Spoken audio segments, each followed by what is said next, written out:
Good afternoon, everyone. This is day 28 of the Trump Republican shutdown.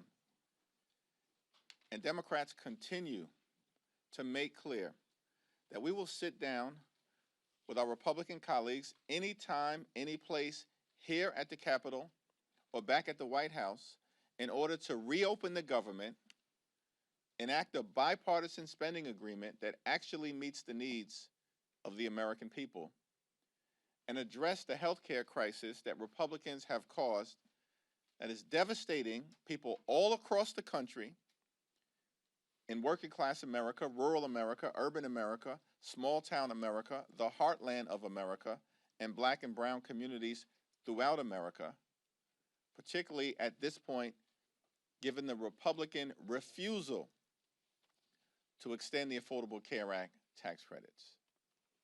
That will cause premiums, copays, and deductibles to increase by tens of millions of people by thousands of dollars per year. At the same time, Republicans are now threatening to weaponize hunger against the American people and withhold funding for nutritional assistance for children and seniors and veterans and women. This is on top of the fact that in the one big ugly bill that Republicans passed in July, in addition to a nearly $1 trillion cut to Medicaid, Republicans enacted the largest cut to SNAP in American history, a $186 billion cut. They ripped food from the mouths of children, seniors, veterans, women, and families in order to provide massive tax breaks to their billionaire donors. It's completely and totally unacceptable. And on top of that, now they are threatening to withhold funding that the Trump administration has in a contingency fund in ways that will deprive everyday, hard-working American taxpayers of the nutritional assistance they need to put food on the table. It's now my honor to yield to the top Democrat on the Appropriations Committee, Congresswoman Rosa DeLauro. Thank you. Thank you so much, Mr. Leader, for convening this press event today and on this particular issue, which is really so critical.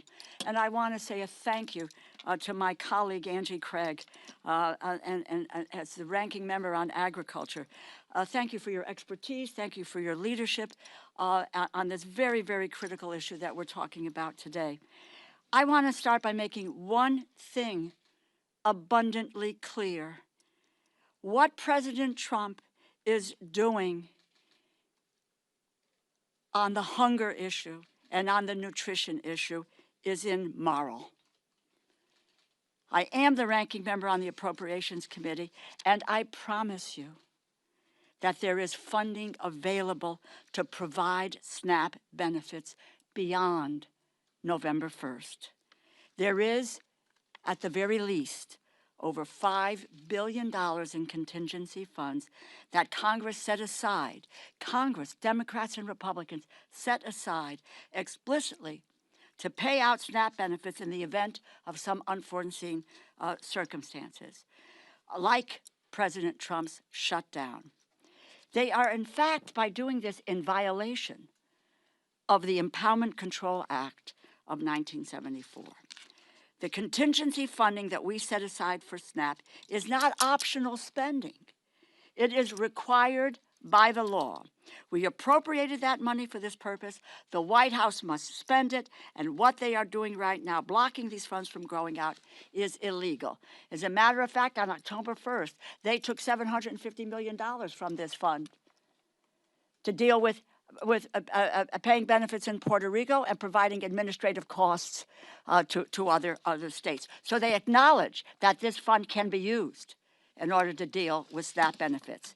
There was nothing stopping the Trump administration from making sure that every single one of the 42 million Americans, 16 million children, 8 million seniors, 4 million people with disabilities, 1.2 million veterans received nutrition assistance in November. And we are at a cost of living crisis with skyrocketing food costs. And President Trump is doing right now is using the fear that so many working people have about where their next meal is coming from as a political bargaining chip. Does anyone actually believe for 1 second that if President Trump really wanted to cover the SNAP benefits, they would not be able to find the money? When he wanted to bail out his buddy in Argentina, they found $40 billion. When he wanted to build a new ballroom to host his billionaire donors, they found $350 million. They found the money.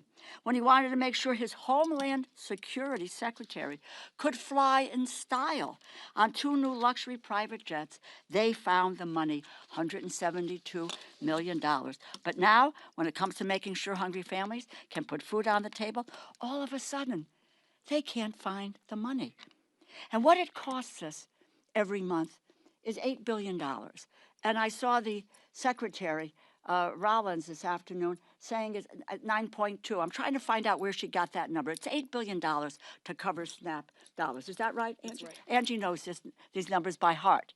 She's now talking about 9.2. False. And that there is no, they have, with the snap of a finger, that money can be released and get to people who need it. So if there's between $5 and $6 billion, we may be $2 billion short, but that's enough to get us into November until what we're doing, and then we can look to deal with the rest of it. The Trump administration is more than happy to cut backroom deals. They want to dole favors out to the highest bidders. It's a shame that 16 million children who rely on SNAP benefits did not shell out a hefty donation to the president's inaugural fund.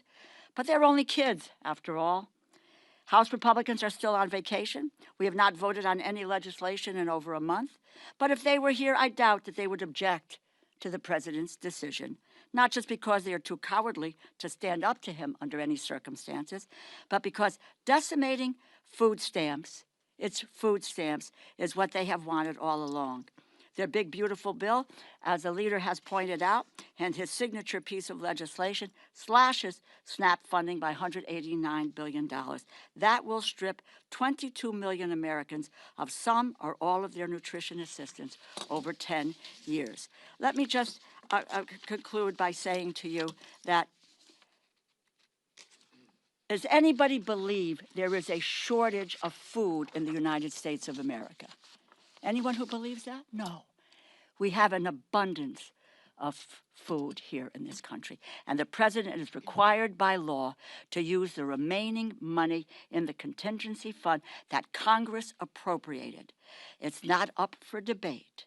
He has the broad authority to transfer funds beyond that to cover the program. If he does not do so, it is because he chooses to not do it. It may be because they don't care about feeding hungry families. I don't deal with food insecurity as a phrase. This is about hungry people. People going hungry in the United States when we have an abundance of food in this country. This is not a game. It's people's lives. We're the wealthiest nation in the world, as I said, with the abundance of food. And no one, not an adult, not a child, not a senior, not a veteran, should go hungry in the United States. Under President Trump and Republicans' failed leadership, it is just one crisis after another. Open enrollment for health insurance begins in 4 days. They have not addressed the health care crisis they created. President Trump and the Republicans should return to Washington, end the shutdown. Vacation is over. We are here, we are working, and we are ready whenever they decide to join us. Let me turn it over now to the really indefatigable and will be chair of the of the Authorization Committee, Angie Craig from Minnesota. Well, thank you so much, Rosa, and thank you, Leader Jeffries. We are here today because President Trump and Secretary Brooke Rollins have chosen to take food away from 42 million Americans. Instead of coming to the table and working with Democrats to find a way to protect Americans from losing their health care, their health insurance premiums increasing dramatically, or both, the Trump administration has chosen to use the security of food in our country as a bargaining chip in a government shutdown. The president can't even be bothered to be in the country while Americans line up at food shelves across our nation. 440,000 Minnesotans alone need access to the SNAP program.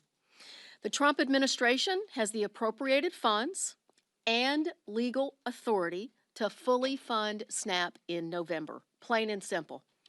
They are refusing to follow the law, and they are cutting food assistance when there are ample funds available, over $5 billion in the SNAP contingency fund, and they have the legal statutory transfer authority to fund the rest. If the president wanted to help feed hungry Americans, he would. He's shown us that. He does whatever the hell he wants to, whether it's legal or not. This is not only legal, but it is the right thing to do. But his actions have shown a callous disregard for America's seniors, veterans, and families with children. Earlier this year, he canceled food orders to food banks, stopping $500 million worth of food from reaching people in need. Food that our family farmers across this nation have grown. Food that they counted on being able to sell to the nation's food banks. The Republicans' one and only priority this Congress has been the big ugly bill, which not only cut health care by $1 trillion, but also cut SNAP by $186 billion, a frontal assault on our most effective basic need food assistance program to help vulnerable members of our community who rely on it to keep food on the table. Now the administration is taking food away from 16 million children, 8 million seniors, and 1.2 million veterans. Their hands are not tied. Their hands are not tied. The law is clear. The law is as clear as this administration's cruelty is as clear. The law is as unambiguous as congressional Republicans' desire to let the ACA tax credits expire. It is unconscionable. It is egregious, and it is illegal. I'm calling on the president to do the right thing and the moral thing, which coincidentally offers him a chance to do something he rarely does, which is follow the law. I'm calling on my Republican colleagues to speak up to your friends in this administration and at the USDA and deliver a simple message. They have the money and the authority to fund SNAP. Hungry Americans are not poker chips. Their health and well-being are not to be gambled with. And I so appreciate the attorneys generals from across this nation, including my own Minnesota Attorney General Keith Ellison, for standing up to this administration earlier today. Stop playing politics with America's hungry children, veterans, the disabled, seniors. Get back to the negotiating table. Open up the government and fund SNAP in November. Thank you. Connecticut joined that suit too, so excited to be with you. We're going to do on-topic questions first around the shutdown, SNAP, and healthcare. My question is for Congresswoman DeLauro on the shutdown. The speaker said that throughout the shutdown the last month or so that appropriators had still continued to work on the 12 appropriations bills. Can you talk about what that work has looked like as lawmakers have been off the Hill? How have your members been able to engage with Republican appropriators in both the House and Senate? Sure. When the four of us sat down, Congressman Cole, Senators Murray and Collins and myself, it's really now over a month ago, and we came together and we talked about 2 or 3 things. One of them was that what we needed to do was to have the top lines for the agriculture, interior, and the military construction bill. The second thing, and we agreed that we would do that, so we had a number to work to. The second thing was that we would do a bipartisan continuing resolution. a bipartisan continuing resolution. And that would include two things, one of which was to take into consider Democratic priorities, because all of the bills that we had seen were just unilaterally partisan. And amongst those Democratic priorities was the issue of health care and the premium subsidies and the Medicaid cuts. It's $1 trillion and the skyrocketing costs that are now upon people at this very, very moment. And the other thing that we spoke about, and there was a consensus about this, that what we needed to do was in the future, when the appropriators came to a conclusion, that would stick, and that we wouldn't have any unelected bureaucrats who were saying, no, money's going here, money's going there, everywhere, except for where it was appropriated. We had consensus about that. Not a few days later, on the table, bang. This is the Republican continuing resolution, and therefore that's what it is. In the meantime, yes, staff in both the House and the Senate have worked on those 3 bills, and I would just say they have made progress on the bills. But the issue now is coming to the table to be able to deal with the continuing resolution and the issues that have been central to that, which is cutting the costs and canceling the cuts and saving America's health care. Now, you may want to ask, what does that have to do with the bill? Well, the continuing resolution is 91 pages. 67 of those pages are about health care and so forth. So it is the appropriate conversation, and given that those notices are going out now, that we need to deal with it now. So we are waiting for them to come to the table to reopen the government, and honestly, if we can get my 3 other colleagues, we would move on appropriations bills. But they have refused to come to the table since the outset of this debate. Yeah, Donald Trump and Republicans have taken a my way or the highway approach from the very beginning of this Congress. And we've maintained, led by Rosa DeLauro, that we want to sit down and negotiate a bipartisan spending agreement, now reopen the government, but at the same period of time, address the Republican health care crisis, which has been devastating on everyday Americans and hardworking American taxpayers throughout this year, including the largest cut to Medicaid in American history. Hospitals, nursing homes, and community-based health centers closing because of Republican policies and their one big ugly bill throughout America, including in rural parts of the country. The American people now confront the possibility of a $536 billion cut to Medicare because of what Republicans did in their one big ugly bill if Congress doesn't act by the end of this year, and now because Republicans refuse to extend the Affordable Care Act tax credits. Tens of millions of Americans right now are receiving notices as we approach open enrollment on November 1st, indicating to them that their premiums are going to skyrocket in ways that will make it unaffordable for them to see a doctor when they need to see one, when their children needs to see one, when their family members need to see one. This is a health care crisis that Republicans have visited on the American people, and it has to be dealt with decisively. We're now heading into a SNAP crisis. As Angie Craig and Rosa DeLauro have so powerfully articulated, that is a man-made Republican crisis because Donald Trump has decided that he wants to force millions of Americans, including possibly 16 million children, to experience hunger so they can continue their my way or the highway approach toward driving their right-wing extreme agenda down the throats of the American people. Unacceptable. Thank you, Mr. Leader. Today is the first day air traffic controllers will go without a paycheck. You're speaking about SNAP right now. We also have questions around how troops are going to get paid.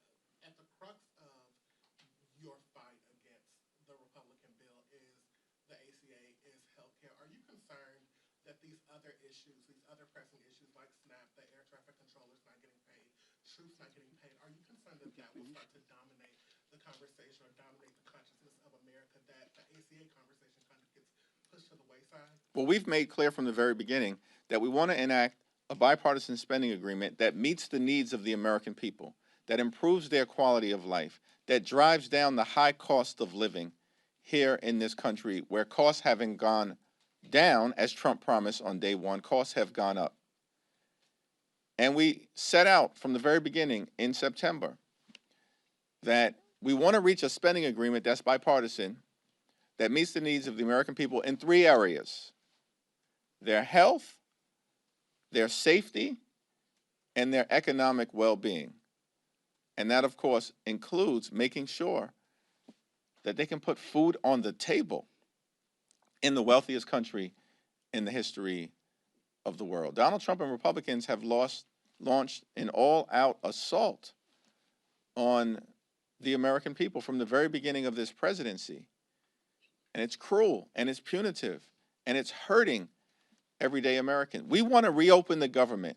Republicans in the House have been on vacation now for 5 consecutive weeks. They've canceled votes for 5 consecutive weeks. This is extraordinary. If we reached an agreement, they wouldn't even be here to pass one, because they want to keep the government closed. And we're just going to continue to urge them to come to the negotiating table so we can reach the type of bipartisan spending agreement that the American people deserve. I don't know if Angie or Rosie wants anything.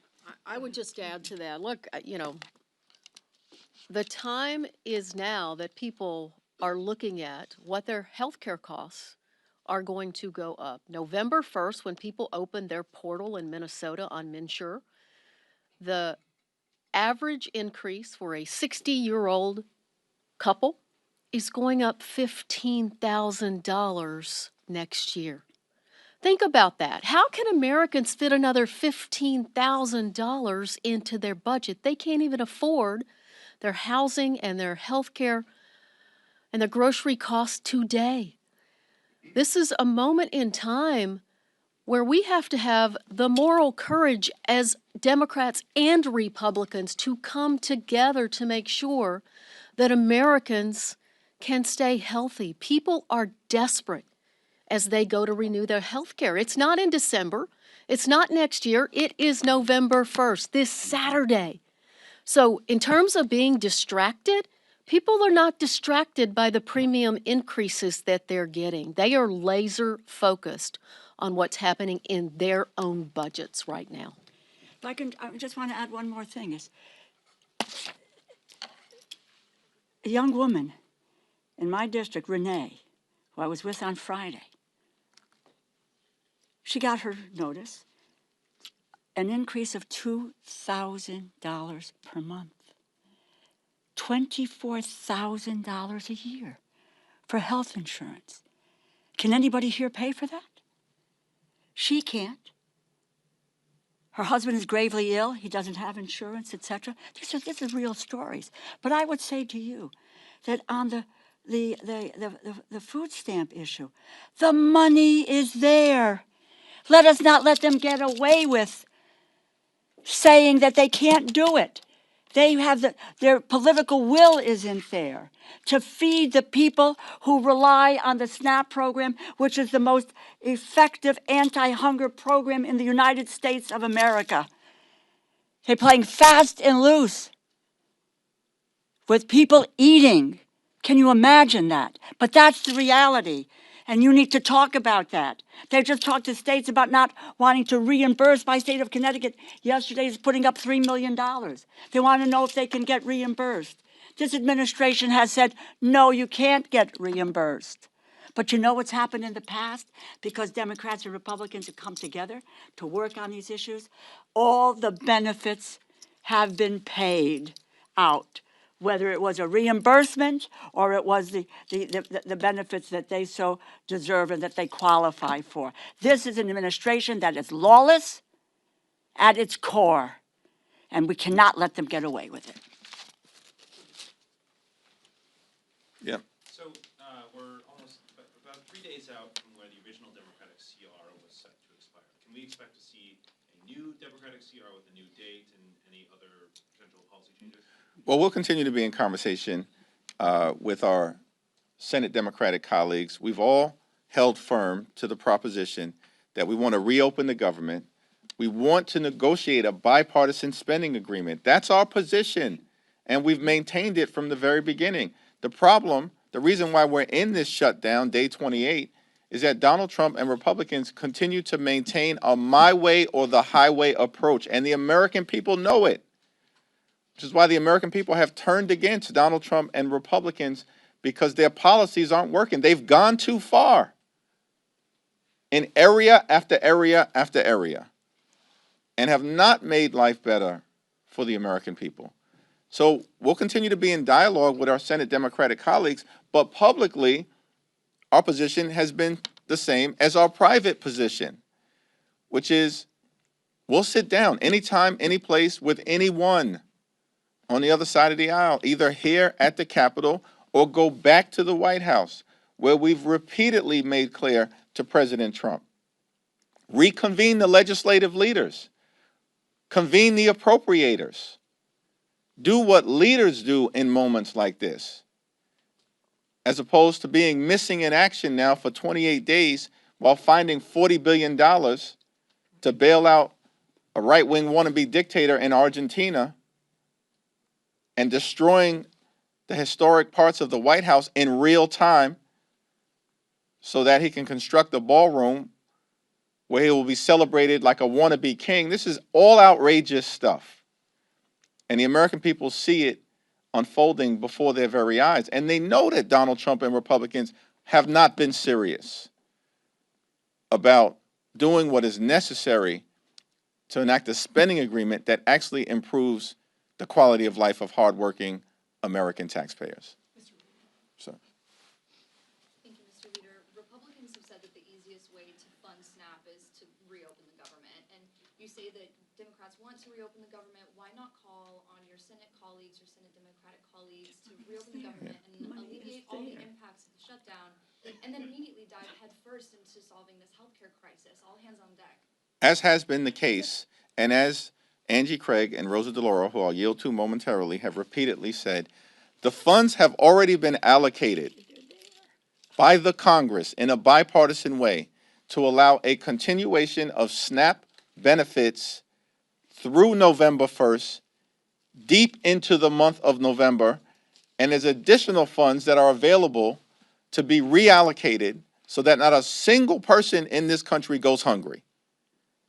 And if that happens beginning on November 1st, it's because Donald Trump and Republicans want the American people to go hungry. And that's the problem that we confront. Yeah, that's absolutely the case, and that's exactly what the lawsuit that was filed across this country by 23 states, District of Columbia, others, says that they have an absolute legal responsibility to use the contingency fund to fund SNAP. That we have never seen a lapse in funding of SNAP during a government shutdown previously. And they also have the authority, Secretary Brooke Rollins, to move additional money over to make sure that not a single child in this country goes hungry. They are ignoring their legal responsibility. They are ignoring the moral clarity that we have, that there is no way we should be allowing seniors and veterans and children to go hungry in this country. And where are they? The president is in Japan, trying to get people to buy foreign cars. Last week, he was trying to get people to buy Argentine beef. This is not an America First administration. These are not America First policies on behalf of this administration. And what people really care about in Minnesota and across this country is what's happening in their own budgets. And what's happening in their own budgets is that this president's trade wars, attacks on family farmers by decimating the farm economy, is causing farm bankruptcies to dramatically increase across our country. And look, it's a slap in the face to family farmers. Without those farmers, we will not have food security in this country, and this administration needs to step up and do the right thing. By the way, supplemental nutrition assistance program. We just don't sit here and say, okay, we're going to pass this law today, and Democrats and Republicans are going to agree to that, and the president signs it into law, and then we say, oh, hey, did we really mean to do that? And just to ignore that, which is what is happening. It is in the law. And they are violating the law because they don't have the political will to do it. Because, you know why? Because what they want to do is, as Secretary Rollins did this afternoon on TV, is to say that the Democrats are responsible for taking food out of the mouths of children, or some other, quite honestly, cockamamie excuse that she might have for not following what the law of the land is. But it is, quite frankly, starting with January, there's been an unbelievable violation of the Constitution and the laws of this nation with this administration. But you know, let's stand our ground and let the people know that the money is there. They need to wave their magic wand, and the money will go out, and in short order, we'll be able to get 42 million people fed in the way that the food stamp program has done from its outset. Let me thank Congresswoman Rosa DeLauro and Congresswoman Angie Craig for their continued leadership. Thank you. Thank you. This question is for any of the representatives, but Okay. now it'll be for you, Leader Jeffries. Mike Johnson and some of his Republican colleagues have pointed out the pain of Americans losing access to nutritional assistance programs, including this press conference today, although they do blame Democrats for funding healthcare for who they call illegal aliens. Do you think there's going to be any flexibility for them in meeting with Democrats to address this issue, given they've talked about it? The Republicans passed their one big ugly bill in July. And that bill hurts everyday Americans to reward their billionaire donors. And in that bill, they enacted the largest cut to Medicaid in American history. Hospitals, nursing homes, and community-based health centers are closing all across the country, including in Louisiana, because of what Mike Johnson and Republicans did in that one big ugly bill. And at the same time, they cut SNAP benefits by $186 billion. Donald Trump and Republicans literally ripped food from the mouths of hungry children, seniors, families, and veterans in order to reward their billionaire donors. That's what the one big ugly bill was all about. And so at this moment in time, these Republicans have zero credibility as it relates to the issues connected to health care and SNAP, because the American people have already seen what Republican policies look like. And that's ripping health care away from millions of Americans and doing the same thing as it relates to nutritional assistance. Our position continues to be clear. Let's sit down. Let's reopen the government. Let's find a path toward a bipartisan spending agreement that actually meets the needs of the American people. But we have to address the Republican health care crisis and the fact that on November 1st, just a few days from now, open enrollment will begin and reality will strike for tens of millions of Americans who receive their health insurance, both from the Affordable Care Act tax credits and beyond, that their health care costs are about to skyrocket, in some cases increase by $10,000 per year, $15,000 per year, more than $20,000 a year. These are working class Americans who are about to be hit with these dramatic increases that they cannot afford. And that's why Democrats continue to be in this fight until we win this fight.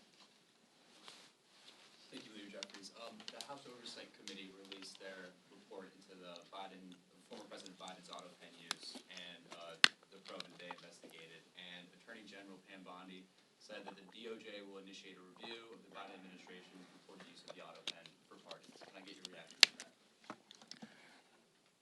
The so-called chairman of the House Oversight Committee, James Comer, continues to behave like a malignant clown. We can't point to a single thing that he's actually done to make life better for the American people. Here's what he should investigate if he's investigating presidents or former presidents. Investigate the fact that Donald Trump promised that costs would go down on day one. He promised, Donald Trump, repeatedly, that costs would go down on day one. Costs haven't gone down. They're going up. Inflation moving in the wrong direction, as evidenced by the most recent report that was just issued last week. Housing costs are up, grocery costs are up, childcare costs are up, electricity bills are through the roof. And now, because of the Republicans' refusal to extend the Affordable Care Act tax credits, tens of millions of Americans are about to experience dramatic increases in their health care costs that will force medical bankruptcy on many of them, or they'll have to make a choice between going to see a doctor, putting clothing on their back, paying the rent or mortgage, or putting food on the table. This is what's happening in the United States of America, the wealthiest country in the history of the world.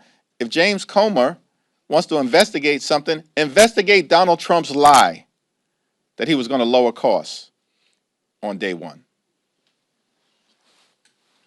Two questions. The first is about the federal workers, the largest unions that are earlier this week. Does this give you any concern that that'll put pressure on Senate Democrats to cave? And then the second question is about Mamdani, obviously the union's endorsement. Do you encourage Leader Schumer to do the same? I issued a statement with respect to the mayor's race in New York City last Friday. That statement speaks for itself. In terms of the current situation that we find ourselves in relative to hardworking federal employees, we support them and will continue to stand by them. The Trump administration has fired or let go more than 200,000 hardworking federal civil servants this year prior to the shutdown that they're visiting on the American people. That's what the Trump administration has done. This year, fired more than 200,000 hardworking federal employees. They have been targeting civil servants from the very beginning of this presidency. In fact, members of the Trump administration have said publicly that they want to traumatize federal employees. That's what they've said. That's what the OMB director said. So our position will remain consistent. We want to reopen the government. We want to make sure that every single federal employee gets paid, both the ones who are furloughed and the ones who are essential workers who have been forced by this Trump administration to work without pay because Donald Trump and Republicans continue to keep the government shut down. We know that's their position because House Republicans have canceled votes for 5 consecutive weeks. We know that's the Republican position because the Senate Republican leader continues to bring the same partisan Republican spending bill to the floor for a vote. It's now been brought to the floor 13 times, and it's went down to defeat 13 times because Leader Schumer and Senate Democrats, partnering with House Democrats, have continued to take the same position. We will not support a partisan Republican spending bill that guts the health care of the American people. Third row. Thanks, sir. I'm curious for your reaction to reports that DHS has purged senior ICE officials and wants to replace them with Border Patrol. Are you concerned that this might signal a shift in how the administration is approaching deportations?